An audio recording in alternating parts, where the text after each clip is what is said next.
we have some huge news for Starfield. Are Bethesda actually hinting to vehicles coming to Starfield? Well, we're going to find out. Stick around.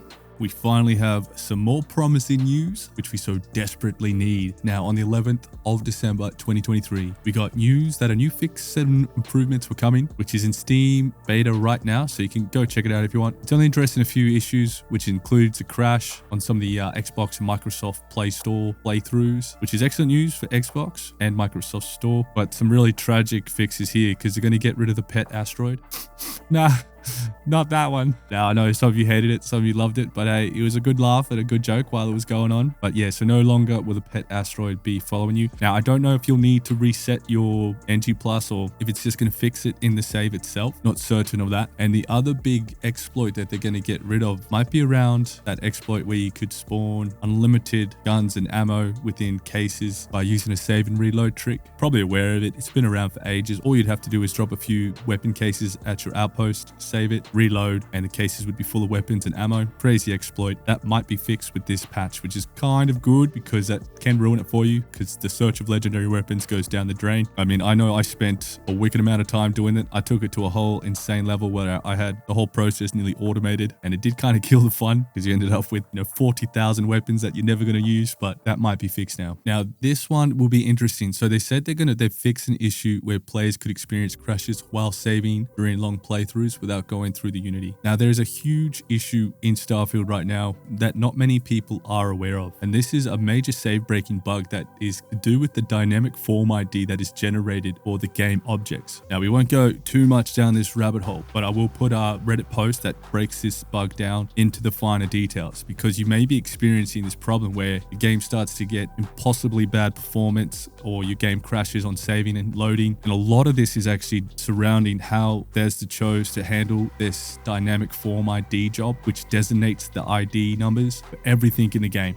Guns, weapons, ships, all the little objects within the world that you might pick up. All that is built around this system, and the way the game handles it, basically, ultimately, to summarize at a high level, will mean that you inevitably end up with a highly bloated save file where it will take a while to generate IDs because it's allocated and used so many, and by the end of a long playthrough of any character, you're going to be having problems depending on your system specs that might be able to handle it a bit better, but ultimately you end up with a character that you've played your heart and soul into, and you'll end up crashing because of this fundamental design within Starfield. So I don't know if that is exactly going to be fixing this issue, because if it does, that's going to be huge, because that's a heartbreaking moment when you get to the end or you've been playing on a character for so long and you're forced to go through Unity because the game performance is so poor and you can barely save and load the game. So that might be one of the fixes here. Let me know if you have tried this in the beta, but we'll soon find out and we'll be able to confirm that later. But that looks like they might have fixed one of the more potent bugs that's rotten to its core and cause so many problems for people. So overall, it's small, but some good fixes here, and we always want to see more fixes. Now, the most interesting part of all of this is a post that we got on Reddit from Bethesda, which was released around the same time that they released the patch notes for this new tiny but probably significant patch. And some of the key takeaways for this is that this is probably going to be one of the biggest patches coming early 2024. It's going to be packed full of amazing additions to the game, huge pack of quality life fixes, and also just getting the game up to speed on actually being stable for everyone. So one of the highlights is they're looking at a large number of the in-progress quest fixes, as well as FSR3 and the XESS. They do mention that they fixed several quest issues from occurring, but the in-progress quest fixes. So the ones that you've already got in your save and you can't get around because you have to go through Unity to fix them, but you can't go through Unity because you can't get in, because you can't progress the main quest. It's a horrible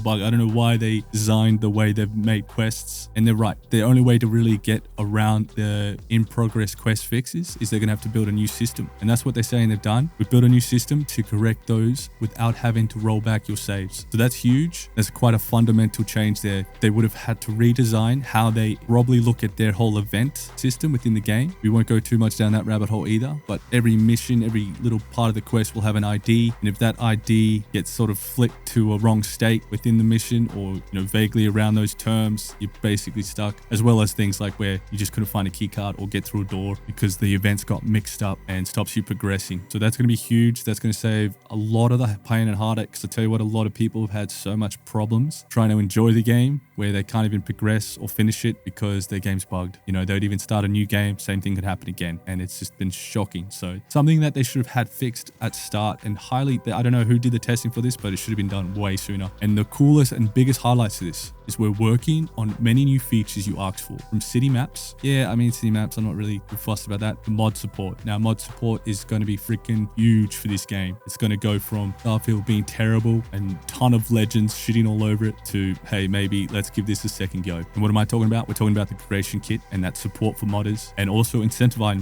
modders through sort of financial gains, which they totally deserve to enhance our experience in Starfield. As long as Bethesda is getting a tiny cut and not taking too much. I don't know how all that works, but we'll find out. So he also said they say that this is going to be rolling out with a regular cadence of fixes and updates, as we expect to have roughly every 6 weeks. So we're going to be looking at a 6-week window for patches, which is great news because that means we're going to be getting a lot more than what we've been seeing recently. You know, I assume once they released Starfield, everyone just went on holiday because we did not hear much for them from a while. And yes, going back to the biggest thing. So new ways of traveling in Starfield. What do they mean by this? This is going to be huge, depending on what is implemented, because we have a lot of different theories on what it could be. It could be some kind of ground vehicle, some kind of additional item or boost pack, or what would be really cool is having giant motherships that you could, you know, dock and then you take your smaller ship to land, or even just getting rid of the loading screens between landing on planets and having that, you know, somehow load where we can fly into planets. But I don't know. I highly doubt that. But in any case, it's a step in the right direction, and it's probably going to be huge, and it's hopefully really going to push some of these annoyances that people have had. I don't know about you, but once you have all your perks set up for movement, you dash around the map like lightning. Doesn't become such a big issue later on in the game. Moving around definitely isn't an issue, but you wouldn't know that unless you played the game a ton and you've gotten all those perks maxed out. So all this is probably going to be the best and biggest patches that we're going to get in 2024, and it's going to happen early. So I'll keep my eyes on this and let you know how we go, but it's going to be highly interesting to see what we get. So let me know what you think. Do you think the new means of getting around Starfield will be a vehicle, a new item, or something actually really cool, like being able to build Class M ships and have your